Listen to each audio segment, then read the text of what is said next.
Daniel pasal 4 ayat 1 sampai dengan 37.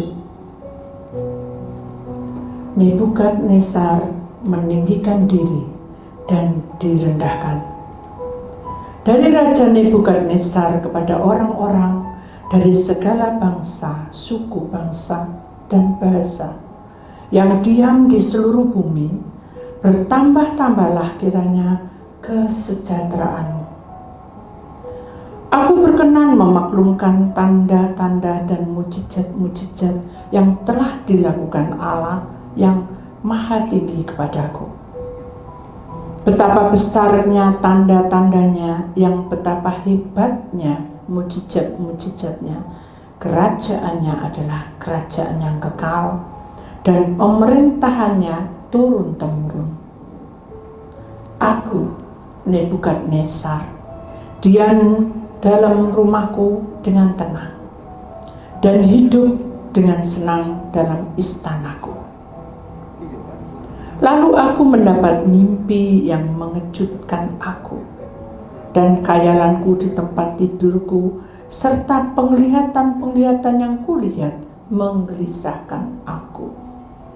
Maka aku mengeluarkan titah bahwa semua orang bijaksana di Babel harus dibawa menghadap aku, supaya mereka memberitahukan kepadaku makna mimpi itu. Kemudian orang-orang berilmu, ahli jampi, para kasdim, dan ahli nujum datang menghadap, dan aku menceritakan kepada mereka mimpi itu. Tetapi mereka tidak dapat memberitahukan maknanya kepadaku. Pada akhirnya Daniel datang menghadap aku, yakni Daniel yang dinamai Beltsasar, menuju nama dewaku dan yang penuh dengan roh para dewa yang kudus. Lalu kuceritakan kepadanya mimpi itu. Hai Beltsasar, kepada orang-orang berilmu aku tahu bahwa engkau penuh dengan roh para dewa yang kudus, dan bahwa tidak ada rahasia yang sukar bagimu. Sebab itu inilah riwayat penglihatan mimpi yang kudapat, maka ceritakanlah kepadaku maknanya. Adapun penglihatan yang kudapat di tempat tidurku itu demikian. Di tengah-tengah bumi ada sebatang pohon yang sangat tinggi. Pohon itu bertambah besar dan kuat, tingginya sampai ke langit, dan dapat dilihat sampai ke ujung seluruh bumi. Daun-daunnya indah, buahnya berlimpah-limpah, padanya ada makanan bagi semua yang hidup. Di bawahnya binatang-binatang di padang mencari tempat bernaung, dan di dahan-dahannya bersarang burung-burung di udara, dan segala makhluk mendapat makanan daripadanya. Kemudian dalam penglihatan yang kudapat di tempat tidurku itu, tampak seorang penjaga, seorang kudus turun dari langit. Ia berseru dengan nyaring, demikian katanya, "Tebanglah pohon itu, dan potonglah dahan-dahannya, gugurkanlah daun-daunnya, dan hamburkanlah buah-buahnya. Biarlah binatang-binatang lari dari bawahnya, dan burung-burung dari dahan-dahannya. Tetapi biarlah tunggulnya tinggal di dalam tanah, terikat dengan rantai dari besi dan tembaga. Di rumput muda di padang, biarlah ia dibasahi dengan embun dari langit, dan bersama-sama dengan binatang-binatang mendapat bagiannya dari rumput di bumi. Biarlah hati manusia berubah dan diberikan kepada hati binatang. Demikianlah berlaku atasnya sampai 7 masa berlalu."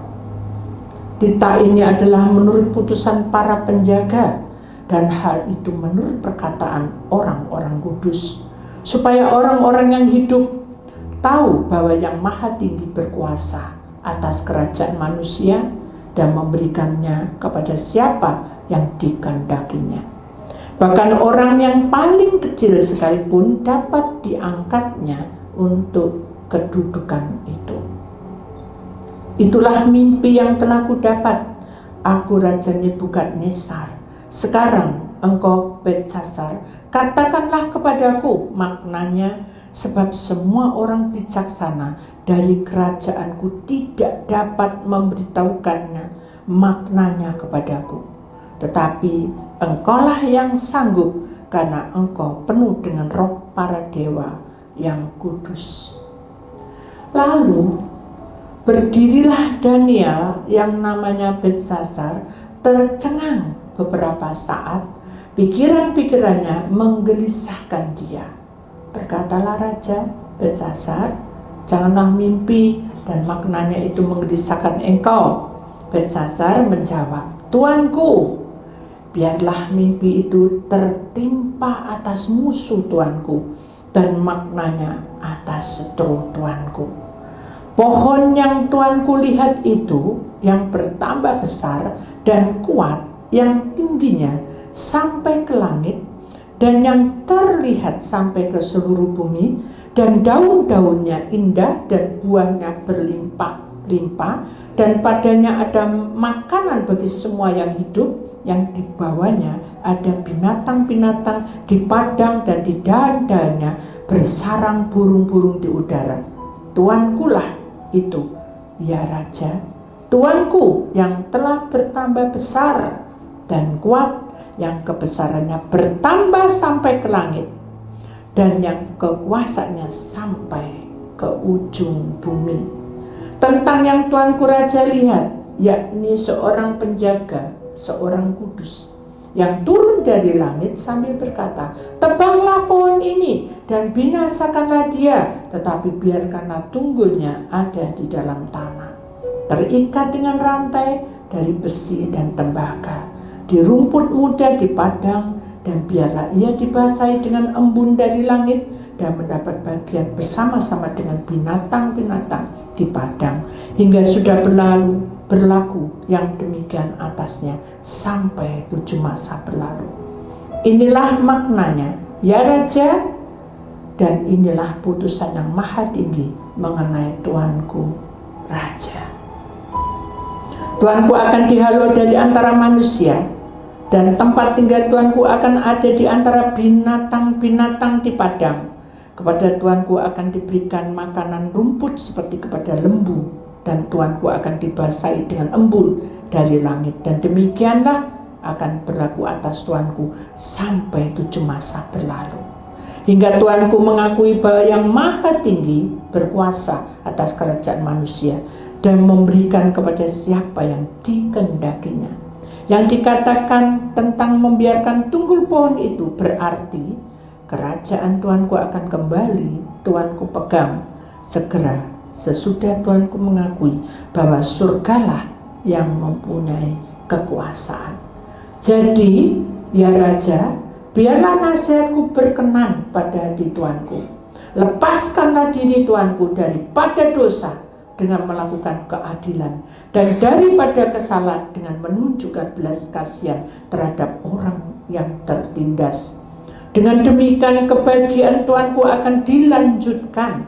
Semuanya itu terjadi atas Raja Nebukadnezar. Sebab setelah lewat 12 tahun ketika ia sedang berjalan-jalan di atas istana raja di Babel, berkatalah raja, bukankah itu Babel yang besar itu, yang dengan kekuatan kuasaku dan untuk kemuliaan kebesaranku telah kubangun menjadi kota kerajaan? Raja belum habis bicara ketika suatu suara terdengar dari langit, kepadamu dinyatakan, ya Raja Nebukadnezar, bahwa kerajaan telah beralih daripadamu. Engkau akan dihalau dari antara manusia, dan tempat tinggalmu akan ada di antara binatang-binatang di padang. Kepadamu akan diberikan makanan rumput seperti pada lembu, dan demikian akan berlaku atasmu selama 7 masa berlalu, hingga engkau mengakui bahwa yang maha tinggi berkuasa atas kerajaan manusia dan memberitakan kepada siapa yang dikehendaki. Pada saat itu juga terlaksanalah perkataan itu atas Nebukadnezar, dan ia dihalau dari antara manusia, dan makan rumput seperti lembu, dan tubuhnya basah oleh embun dari langit sampai rambutnya menjadi panjang seperti bulu burung rajawali dan kukunya seperti kuku burung.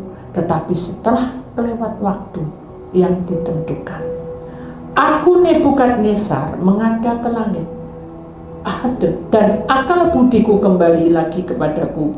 Lalu aku memuji yang maha tinggi, yang membesarkan dan memuliakan yang hidup kekal itu, karena kuasanya ialah kekuasaan yang kekal dan kerajaannya turun-temurun. Semua penduduk bumi dianggap remeh.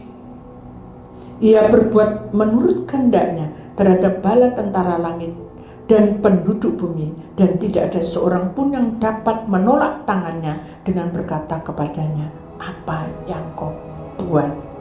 Pada waktu akal budiku kembali kepadaku, kembalilah juga kepadaku kebesaran dan kemuliaanku untuk kemasyhuran kerajaanku. Para menteriku dan para pembesarku menjemput aku lagi. Aku dikembalikan kepada kerajaanku, bahkan kemuliaan yang lebih besar dari dahulu diberikan kepadaku. Jadi sekarang aku Nebukadnezar memuji, meninggikan, dan memuliakan Raja Surga yang segala perbuatannya adalah benar dan jalan-jalannya adalah adil, dan yang sanggup merendahkan mereka yang berlaku congkak. Bapa, terimalah kami. Kami mohon ampun kepadamu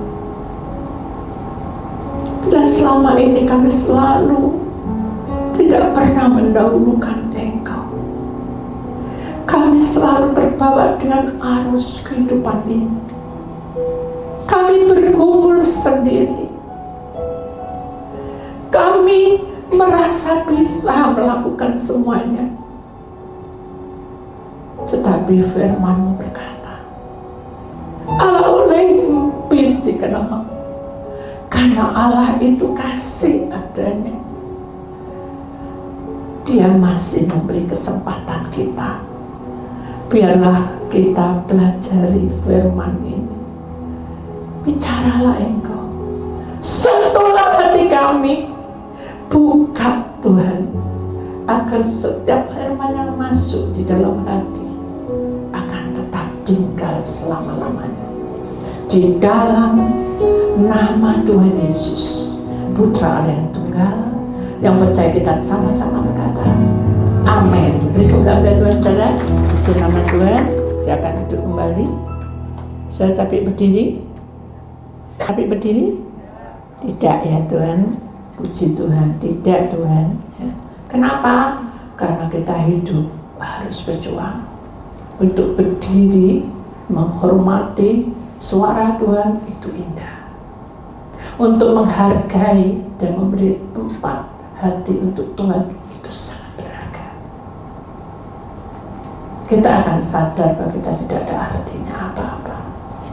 Saudara, tema hari ini adalah roh kesesatan vs kebenaran. Kita tahu bahwa di dunia ini masih banyak roh yang kita tidak kenal, dan roh yang sesat itu selalu mengintai anak-anak Tuhan. Di tahun 2024 sampai tahun 2026, masa-masa paceklik akan tiba. Kalau kita masuk di dalam dunia roh, saudara, saya pribadi merasa bahwa saya tidak mampu, karena masa paceklik ini benar-benar menekan anak-anak Tuhan untuk menyimpang dari kebenaran. Banyak berkat, banyak anugerah, banyak pertolongan Tuhan curahkan full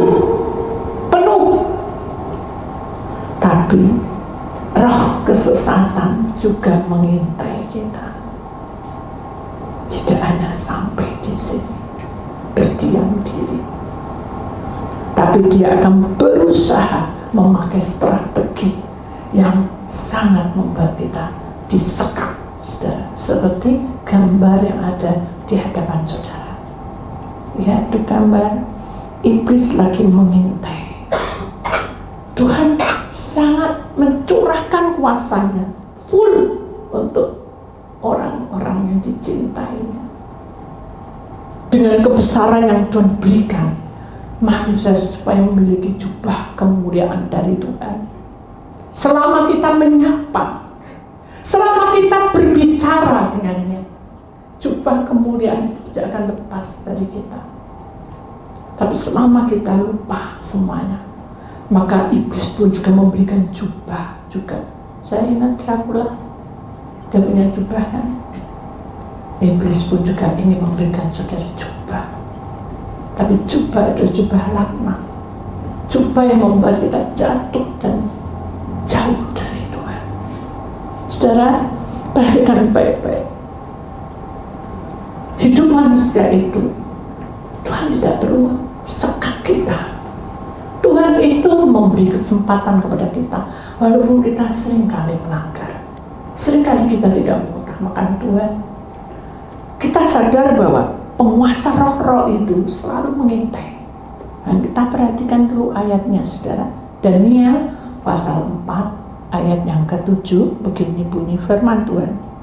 Kemudian orang-orang berilmu, ahli jambi, para kasdim, dan ahli nujum datang menghadap, dan aku menceritakan kepada mereka tentang mimpi itu. Tetapi mereka tidak dapat memberitahukan maknanya kepadaku. Saya perlu ketahui siapakah mereka ini. Orang-orang yang berilmu di dunia ini, kalau kita tidak pakai ilmu, kita akan jadi bodoh. Tapi ilmu yang dimasukkan di dalam dunia roh, saudara, itu ilmu yang membuat kita itu keprosok. Karena kita mengharap penguasa roh yang lain, penunggu, jin, dan sebagainya. Dan ilmu-ilmu itu biasanya ditunggangi oleh penguasa-penguasa yang tidak benar. Jadi saudara perhatikan baik-baik, iblis selalu mengintai kita seperti gambar ini. Dia tidak pernah lepas. Ketika kita lemah, dia masukin. Ketika kita capek, dia masukin. Karena kondisinya manusia itu banyak lemah. Ketika kita melewati hari-hari kita dulu susah, berjuang, hidup mati-matian, Tuhan membuka. Tahun ini adalah tahun berkat. Nabi itu ulima. Tahun ini adalah tahun urapan. Nah itu sih nama upin ulima. Itu sih. Karena tahun ini adalah tahun yang membuka hati bagi semua orang, baik itu siapapun. Mari kita tahu bahwa di dalam Daniel pasal 4 ayat yang ke-7 ini sampai detik ini masih berjalan. Nah kita lihat lagi di sini. Ahli jambi. Ahli jambi itulah ada beberapa orang yang bisa menyembuhkan saudara. Tapi dalam penyembuhan, dalam pertolongannya memakai tumbal. Dan tumbal itu bukan Tuhan mau. Nah, kita juga harus hati-hati. Karena kuasa-kuasa seperti ini akan mengikat kita, supaya kita tidak bisa bertemu dengan yang maha kuasa. Kita tidak boleh terbawa arus. Kita tidak boleh kebawa sekalipun itu ada di depan kita kesembuhan.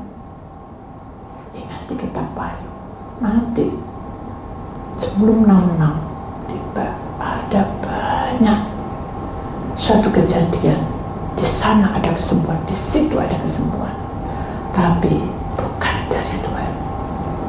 Saudara harus ingat, Kita tidak butuh mencari sesuatu mujizat, tapi kita butuh supaya Tuhan bekerja dalam hidup kita, bekerja dalam rumah tangga kita, bekerja di dalam pekerjaan kita, sekalipun di dalam langkah kita lemah, karena kita jauh dari orang-orang yang hubi najis yang dipakai oleh setan, supaya kita diiming-iming, kita membanding-bandingkan dengan si A dan si B. Percayalah saudara bahwa Ali Jambi akan berjalan tetap, tapi saudara tidak boleh terbawa. Jangan bilang capek, karena orang bilang capek akan membawa sesuatu, membuat kita putus asa. Jujur saya juga sering, saudara. Tapi begitu saya bilang capek, ada satu peringatan, apa kamu menjadi anakku seperti itu? Saya malu. Iya, saya harus berjuang. Apapun yang terjadi, saya harus berjuang. Saya tahu Tuhan punya rencana dalam hidup saya. Semakin saya membuka hati, semakin Tuhan itu membeberkan semua kronologinya. Sehingga saya berkata, kok aja? Apa yang menjadi keperluanmu dan apa yang menjadi bebanmu, Tuhan buka, saudara. Dan kita harus tahu bahwa kuasa Ali Jambi ini akan mengikuti kita karena kita kesukaran, masa kesukaran.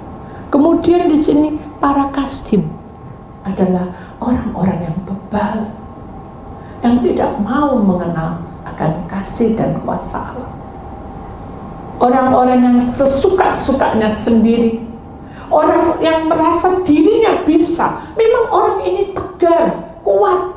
Apapun yang dilakukan, serat-serat, cepat, betul. Kita baru langkah 10, dia sudah langkah 1, beres semua, sudah kerjaan. Itulah orang kasdim.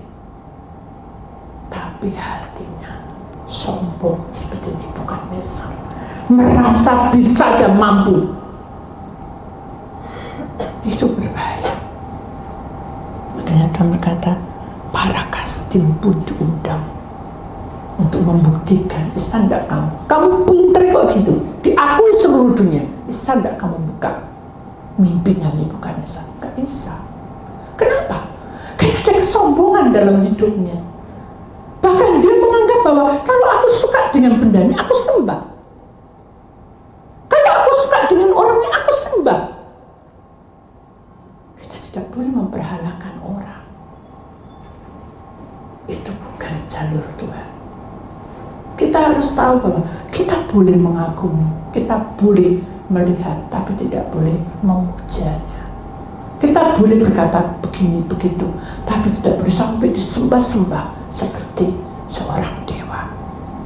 Berbahaya. Itulah kasdim. Begitu keras dan tegar tempuknya kamu, sampai Tuhan berfirman dengan para hamba-hambanya dikirim untuk sadar dan bertobat. Tidak ada yang mau. Kerasnya, suka-sukanya. Hati-hati saudara ya. Kalau kita sudah diberkati, dibuka hati, diberkati, buka jalan, jangan kita lupa bahwa kita awalnya adalah milik Tuhan. Dan orang ini benar-benar sangat dikagumi orang. Orang kasdim itu sangat dikagumi orang karena cepat jalannya. Tapi hati-hati, jangan sombong. Lalu di sini dikatakan, dan ahli nujum. Ahli nujum ini adalah orang yang bisa meramal masa depan. Saudara, apa gunanya kalau kita diramal tapi tidak ada keselamatan? Kalau kita bilang itu benar, memang benar, tapi saya tidak mau percaya. Ada satu kesaksian, mungkin sudah saya ceritakan. Saya ini pernah bekerja sebelum remaja, saya masih remaja dan saya keluar dari kota Madiun, saya pergi ke Pasuruan. Saya mengikuti saudara untuk ikut bantu fotokopi. Pagi, siang, malam saya bekerja. Kemudian ada seseorang yang agak setengah tua gitu. Ya, gini, ini Saya bingung, kiri kanan kok tidak ada orang gitu. Terus gini, saya udah bilang gini, saya gitu maksud saya, kan jauh jaraknya. Jadi ini loh saudara, satu rahasia yang harus saudara perlu ketahui. Sebelum keluar rumah, pejamkan matamu dan berdoa. Tuhan, jagai saya, panggil nama saya kan Mimi, jagai Mimi mau kerja dan lindungi sampai pulang pun Tuhan jagai. Lalu itu sih oleh hemat atau senang. Allah tidak akan membiarkan doamu itu pasti didengar. Pada saat saya bilang begini saudara saya, orang itu bilang, iya, saya kan harus maju, betul enggak? Kan saya juga tidak tahu, kan saya harus menghormati karena dia tua, lebih tua dari saya. Saat saya mau melangkah, Tuhan berfirman, bicara, bukan weh gitu, enggak. Jangan. Ada sesuatu yang membuat saya tidak nyaman. Jangan. Kayak ada suatu suara aja, seperti ada sesuatu yang mengatakan jangan, ojo ke sana, gitu. Jangan, kayak gitu. Jadi saya melangkah lagi berat, karena saya dalam hati saya itu bukan suara saya sendiri, karena saya tidak urusan dengan orang itu. Jangan. Hanya saya berhenti. Begitu saya berhenti, saya ambil fotokopi, saya pura-pura nggak tahu. Dia gini-gini loh saudara. Iblis itu lihai, tapi segala lihai apapun, Tuhanlah yang lebih punya roh dan berkuasa. Amin. Amin. Amin. Amin. Jadi pada saat dia gini-gini, saya juga tengok dia, tetap dia panggil-panggil saya. Tapi saya pura-pura nggak ngerti, karena pada waktu saya mau lagi ke sana, Tuhan bilang, jangan. Pasti itu suara Tuhan. Buktinya apa? Saudara, ini bedanya. Ada satu suara yang membuat begini dia sama Mama, jangan. Kalau hatimu damai, itu dari Tuhan. Tapi kalau hatimu ketakutan, kegelisahan, doa, saudara. Doa, walaupun buka mata, doa. Tuhan, jagai aku. Gitu. Nanti Tuhan jagai. Nah, Tuhan berikan pengertian itu. Kalau saudara peka, pasti bisa. Nah, hanya yang punya saudara saya itu, ya, koko ponakan saya itu datang. Apa? Ya, dia kan bahasa Keduganya. Dia bilang, itu siapa? Oh, itu ponakanku. Gitu. Oh, kamu mau tahu? Gak tahu, kata dia. Itu nanti ya, dia akan dapat jodoh orang kembar. Dan masa tuanya, oh hebat dia. Aku lihat di mukanya ada cahaya kemuliaan dari Allah. Gitu saja. Nah, saya tahu, udah tutup toko, dia bilang sama saya senyum aja. Lalu saya berdoa, saya senyum, tapi saya tanya, betul enggak? Ketika kita dibilang gitu, apa kita, oh ya, saya enggak mau. Jangan pernah bilang ya. Kita enggak tahu itu dari mana. Dengarkan? Kalau saya, oh kamu pandai, kamu ketawa aja. Takutnya dia memakai perewangan, tahu ya saudara?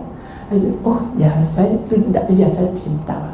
Saya tidur berdoa, Tuhan sentuh saya, bicara. Kenapa saya kok bilang orang kayak gitu? Saya tahu Tuhan lebih berkuasa.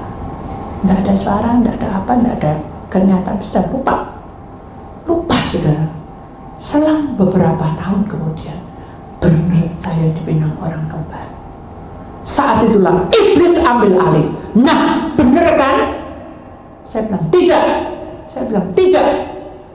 Karena bukan dari Tuhan. Tuhan tidak bilang kamu kembar enggak, nanti jodoh enggak. Kenapa? Karena setan sudah tahu riwayat hidup manusia, sudah. Dengarkan baik-baik. Setan sudah tahu semua riwayatmu, tapi dia tidak berhak untuk mengambil nyawamu. Dengarkan? Dia tidak berhak. Tapi seluruh hidupmu Tuhan tahu, iblis juga tahu. Terus kenapa? Karena setan itu malaikat, tangan kanannya Tuhan. Perhatikan baik-baik. Jadi saudara harus waspada. Kalau saudara digini-ginikan, oh kamu nih ya tak ramah, kayak kita tidak membiayai. Seperti orang saudara dapat telepon, ibu jawab ya dan tidak aja, itu bahaya saudara, betul enggak? Iya, itu semua ternyata damai semua. Kan bahaya tuh. Penipuan juga seperti itu. Sama, iblis pun juga gitu. Jadi ketika sudah berkata tidak, saya sudah dipinang, iblis terus kerjain. Bener kan? Bener kan? Aku kan bilang bener kan? Tidak. Akhirnya saya puasa. Karena saya gelisah puasa. Tuhan, kenapa saya kok dibilang gitu? Barulah Tuhan buka semua kronologinya. Ini loh, setan itu tahu semuanya. Tapi aku tidak memberitahukan. Buat apa memberitahukan? Kayak orang jojoran, tahu? Kayak orang, kamu diminteri, aku yang mau minteri kamu. Tidak mau. Tuhan tidak mau seperti itu, sudah. Kalau Tuhan sudah buka rahasia saya, ya sudah. Yang penting kamu cinta aku apa cinta setan. Nah itu sudah. Kalau kamu cinta setan, ya kamu terus bertanya terus sama orang itu. Ya benar ya, ayo kita datang lagi. Makanya sudah hati-hati kalau konseling dengan saya, bukan seperti itu saya. Saya manusia yang lemah, sama seperti saudara. Tapi karena Tuhan sudah membuka saya talenta penglihatan dan buka kronologi saudara, jadi beda saudara. Jadi sudah tahu perbedaannya dan sudah akan menjadi nyaman. Kenapa? Karena sudah tidak akan menerima cuma sembuh, bukan. Sudah selamat, dapat keselamatan dari firman seperti ini. Mengapa harus pelepasan tiap hari? Karena kita tidak bisa 24 jam hidup kudus. Betul enggak? Siapa yang di sini bisa satu hari hidup kudus? Ada. Mari kita imani saudara bahwa kita tidak boleh percaya dengan hal-hal seperti itu. Amin. Kalau toh itu benar, how disebabkan? Setan tahu, tapi saya tidak mengimaninya. Saya tahu, saya milik Tuhan. Amin. Sudah dikasih tahu gini-gini, ketawa. Tapi jangan menantang. Ada seorang, ini kisah saya menantang ya, di kuburan lewat. Jarinya ini kuburan angkat. Ayo sini setan, mari sini. Aku gak takut, aku anak Tuhan. Aku punya Tuhan Yesus Kristus. Ditiup lagi, bung gitu, jatuh. Wah, sini bendol darah, masuk rumah sakit. Dia bilang, aduh ternyata setan itu jahat ya. Ya buat apa sudah menantang? Itu enggak. Kecuali kalau saudara disuruh sama Tuhan dan tidak membawa celaka. Amin. Tidak membawa celaka. Karena Tuhan itu penuh kasih adanya. Karya Tuhan itu bekerja. Ingat saudara, hari nujum tidak boleh kita akui. Kenapa? Karena hal itu tidak baik untuk saudara. Kenapa? Karena nubir di segala tuntunan. Ketika kamu nurut, dia akan minta upahnya. Jangan minta upah saudara. Entah anakmu, entah hidupmu, itu pasti. Karena kamu percaya dengan hal itu. Kalau kamu percaya dengan Tuhan Yesus, Juru Selamat sudah mati di kayu salib. Dia sudah mengambil semua dosamu dan penyakit. Enak kan saudara-saudara? Betul enggak? Semua tanggungan beban-bebanmu sudah disalib. Pikiran-pikiran yang tidak baik, pikiran yang membuat kita stres sudah diambil. Karena sudah dimahkota duri. Kita kelaparan, lambung sudah kena tombak. Sudah semua saudara, perlengkapan yang sudah diberikan, kekurangan manusia Tuhan sudah ambil alih. Ajaib Tuhan, ajaib. Mari kita sadar bahwa Tuhan punya kuasa atas hidup kita. Kita akan bacakan lagi saudara ayat selanjutnya. Kita akan baca di dalam Daniel pasal 4 ayat 37. Jadi sekarang aku Nebukadnezar memuji, meninggikan dan memuliakan Raja Surga yang segala perbuatannya adalah benar dan jalan-jalannya adalah adil, dan yang sanggup merendahkan mereka yang berlaku congkak. Amin. Perhatikan baik-baik saudara, Tuhan itu termenung, bukannya stres, tapi Tuhan sedih melihat tingkah laku kita. Kenapa? Karena kita tidak ngerti-ngerti. Kenapa lagi? Karena kita tidak paham. Tuhan itu ada di hati. Dia tahu semua kekuranganmu. Dia tahu penyakitmu. Dia tahu semua persoalanmu. Bahkan dia tahu perjuanganmu. titikan air mata. Kalau itu bahasa manusia. Ingat, Tuhan menunggu kita, Dia ketuk terus hatinya, supaya kita menerima Dia dengan sepenuhnya. Jangan lupa, jangan kita setengah-setengah. Karena orang yang setengah-setengah ikut Tuhan itu, orang bilang bucin, percuma. Karena Tuhan tidak akan mengenal kita. Amin. Mari kita buka hati kita lebar-lebar, kita terima rohnya, dan apapun yang terjadi, aku adalah milikmu. Amin. Amin. Buka hatimu, saudara. Pergumulan ini terus ada. Selama kita di dunia pasti ada. Tapi kita harus tahu, karena Allah tidak akan membebani kita melebih dari kemampuan. Amin. Amin. Kita imani, saudara. Dan sudah jangan enak deh ngomong. Saya juga sudah mau. Saya mau ya gitu, saudara. Tapi saya tahu saya harus merendahkan hati. Jangan congkak, saudara. Congkak kan? Saya menentang Tuhan. Mari kita buka hati kita lebar-lebar supaya kita terima rohnya. Kemudian di sini katakan, hidup bukan sebuah permainan di mana bisa dikendalikan sesuai dengan kemauan kita. Biarlah semua berjalan seiring waktu dan kehendaknya. Benar, hidup itu jangan seperti permainan. Sebentar baik sama Tuhan. Terus pokoknya, ini ya kok orang pacaran saja. Tapi begitu ada masalah, no, gak mau aku. Lelapo, putih-titik itu ayah, ngelok, pona aku. Putih-titik loh, karena saudara memandang manusia. Ingat saudara, malaikat ini seluruh dunia, kehadiran malaikat itu ada di mana-mana. Ketika saudara punya masalah dan saudara mulai dengan banyak masalah, Tuhan itu ada sebenarnya. Bagaimana cara kita mengundangnya? Itu yang harus kita undang.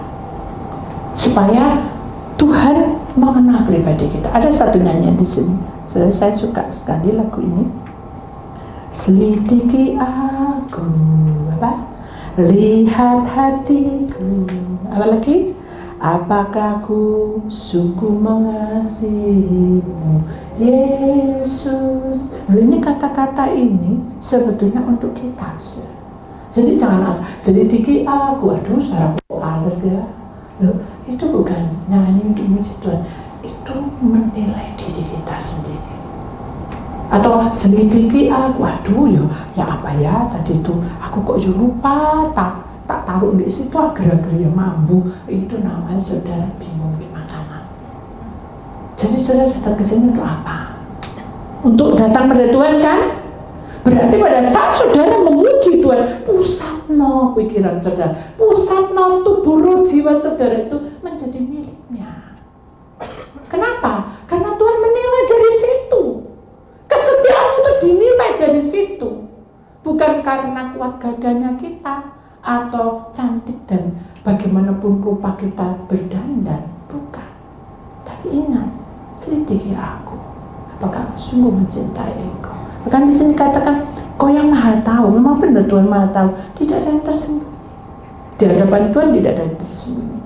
Bahkan telah kulihat kebaikanmu. Selama ini Tuhan tidak baik. Halo, Tuhan baik? Tuhan baik? Beri kemuliaan pada Tuhan, saudara. Saya tidak ngantuk ya. Yang tak pernah habis di hidupku, ku berjuang sampai akhirnya, ku dapati, ku tetap setia. Jadi mari saudara buka hatimu, terus pandang urapan Allah bekerja sampai Tuhan menunjukkan titiknya. Oh, aku tidak ada apa-apanya. Itu baru Tuhan sentuh kita. Kita sih gini terus saudara, gak bisa, saudara tidak bisa.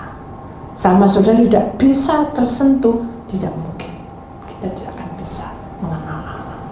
Mari buka hatimu, karena firman pada hari-hari ini mengangkat kita untuk kita harus sadar bahwa hidup yang sesungguhnya kita harus lewati.